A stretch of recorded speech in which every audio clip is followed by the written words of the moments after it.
নমস্কার, আমি জ্যোতিষী শ্রীজয়ন্ত। আজকে একটা নতুন টিপস দিতে চলেছি আপনাদেরকে।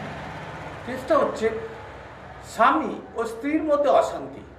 কেউ কাউকে সহ্য করতে পারছে না, কেউ কারো কথা শুনছে না, দুজনকে সন্দেহ করছে।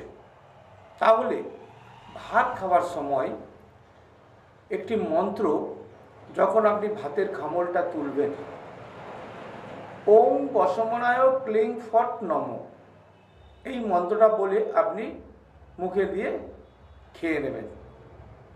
এইভাবে আপনি 11 বার করবেন।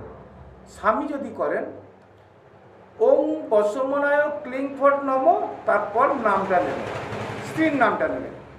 স্ত্রী যদি করেন ওম বসমনায় ক্লিং ফট নম, স্বামীর নামটা নেবেন, নিয়ে এইভাবে 11 বার করে খেয়ে নেবেন।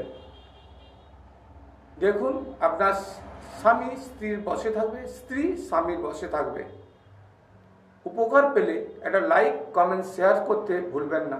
নমস্কার, এই ছিল আমার ছোট্ট টিপস।